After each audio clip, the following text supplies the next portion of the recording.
नमस्कार दोस्तों, स्वागत है आप सभी का हमारे चैनल पुअर मूवी गोवर पे। दोस्तों आज हम लोग रिव्यू करने वाले हैं डिज्नी प्लस हॉटस्टार की लेटेस्ट तमिल वेब सीरीज नवंबर स्टोरी। दोस्तों यहाँ पर कुल मिला जुला कर 7 एपिसोड्स हैं और हर एपिसोड लगभग 30 से 40 मिनट के आसपास का है। सबसे पहले दोस्तों बात करूँ कहानी के बारे में, तो दोस्तों ये एक सस्पेंस थ्रिलर वेब सीरीज़ है। दैट्स व्हाई यहाँ पर मैं कहानी के बारे में ज़्यादा खुल के नहीं बताऊँगा। और जैसे कि हमारे चैनल में जितने भी रिव्यूज़ हम करते हैं पूरी तरीके से स्पॉइलर फ्री रिव्यूज़ होते हैं। यहाँ पर मैं सीन्स के बारे में बैठ के डिस्कस नहीं करता, क्योंकि अगर मैं दोस्तों यहाँ पर बैठ के पूरी कहानी एक एक सीन एक एक डायलॉग के बारे में अगर मैं यहाँ पर डिस्कस कर दूंगा तो आप लोग आखिर फिल्म और वेब सीरीज़ में देखोगे क्या। दैट्स व्हाई दोस्तों हमारे जितने भी रिव्यूज़ होते हैं वो स्पॉइलर फ्री रिव्यू होते हैं। तो दोस्तों यहाँ पर भी मैं स्पॉइलर फ्री वे में आप लोग को बताता हूँ कि आखिर में कहानी क्या है।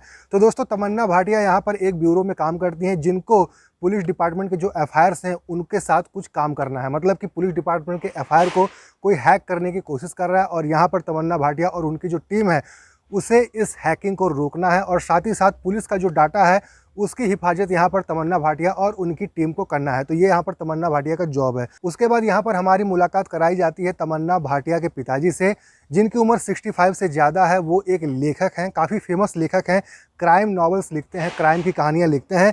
लेकिन फ़िलहाल वो बीमार हैं, अल्जाइमर नाम की बीमारी से वो जूझ रहे हैं। और इस बीमारी में कुछ ऐसा होता है कि बंदा अपनी सारी याददाश्त को धीरे धीरे भूलने लगता है। जितने भी अतीत के जो बातें हैं, पास्ट की जो बातें हैं वो भूलने लगता है। तो इस प्रकार की बीमारी से यहाँ पर तमन्ना भाटिया के पिताजी जूझ रहे हैं। और इस चीज़ के चक्कर में यहाँ पर काफ़ी सारा प्रॉब्लम भी क्रिएट हो रहा है। तमन्ना भाटिया यहाँ पर अपना एक पुराना घर, पुराना मकान बेचना चाहती हैं, जिसको बेचने से उनको जो पैसे मिलेंगे 70-80 लाख, उस पैसे के हेल्प से वो अपने पिताजी का इलाज कराना चाहती हैं। लेकिन यहाँ पर जो पिताजी हैं, जो लेखक हैं, वो इस चीज़ के खिलाफ हैं। वो नहीं चाहते कि मकान को बेचा जाए। और अचानक से एक दिन उसी मकान के अंदर एक मर्डर हो जाता है।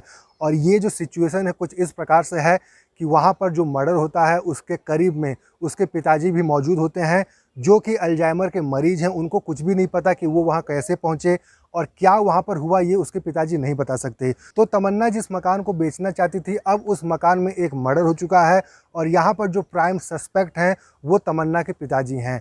तो आखिर में ये मर्डर किसने किया है, क्यों किया है, और क्या सच में यहाँ पर तमन्ना के पिताजी ने ही इस मर्डर को किया है या किसी और ने तमन्ना के पिताजी के अल्जाइमर डिजीज़ का फ़ायदा उठाते हुए उनको एक मर्डरर साबित करने की कोशिश की है। ये सारी चीज़ों का जवाब जानने के लिए तो आपको ये सीरीज़ देखनी पड़ेगी। अब मैं दोस्तों बात करूँ कुछ पॉजिटिव और नेगेटिव चीज़ों के बारे में, तो दोस्तों यहाँ पर जो सबसे पहला पॉजिटिव पॉइंट है वो ये है कि यहाँ पर जो कहानी आपको बताई गई है, मर्डर मिस्ट्री जो आपको यहाँ पर देखने को मिलती है, वो बहुत ही हटके है, बहुत ही अलग किस्म की है। मतलब कि इस तरीके की कहानी आपने शायद इससे पहले कहीं पर नहीं देखी होगी और ना ही सुनी होगी। उसी के साथ यहाँ पर जो सस्पेंस रखा गया है वो मुझको काफ़ी अच्छा लगा। मतलब कि इस सीरीज़ को देखते वक्त आपके दिमाग में कई सारी चीज़ें आती हैं, आप अलग अलग एंगल ढूंढने लगते हो। आपको लगता है कि नहीं ऐसा हुआ होगा, नहीं इसने किया होगा, नहीं उसने किया होगा, लेकिन एंड में जो आपको देखने को मिलता है वैसा आपने बिल्कुल भी नहीं सोचा था। मतलब कि एकदम से अनप्रेडिक्टेबल कहानी यहाँ पर पेश की गई है और ये इस सीरीज़ की सबसे बड़ी पॉजिटिव पॉइंट है। और साथ ही साथ दोस्तों यहाँ पर जो परफॉर्मेंस है बहुत ही ज़बरदस्त है। यहाँ पर तमन्ना भाटिया नज़र आती हैं, उनके साथ साथ यहाँ पर जीएम कुमार नज़र आते हैं, तमन्ना भाटिया के पिताजी का कैरेक्टर उन्होंने प्ले किया है। और साथ ही साथ यहाँ पर पशुपति भी एक बहुत ही मुख्य किरदार प्ले करते हुए नजर आते हैं। इनके अलावा बाकी और भी कई सारे सपोर्टिंग कास्ट हैं।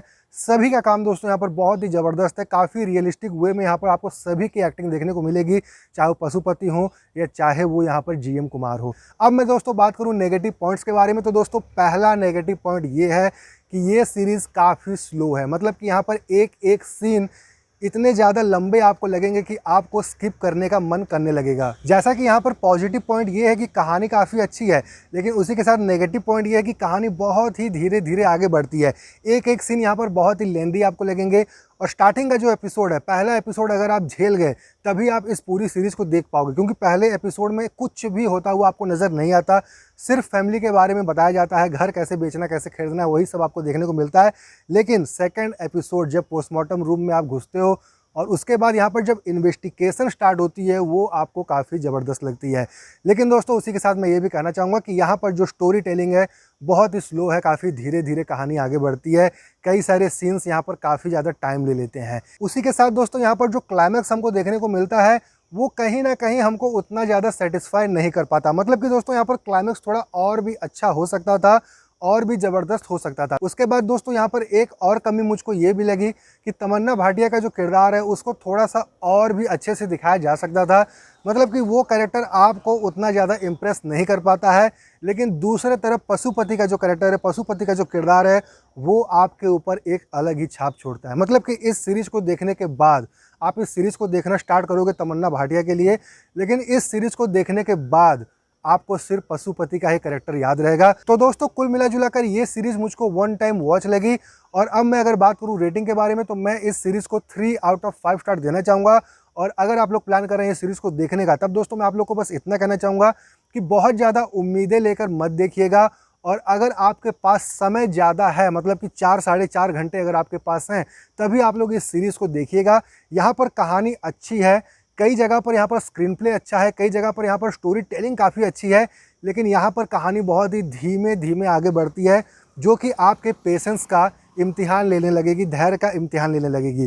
तो अगर आपके पास समय ज़्यादा है तभी आप लोग इस सीरीज़ को एक मौका दे सकते हैं।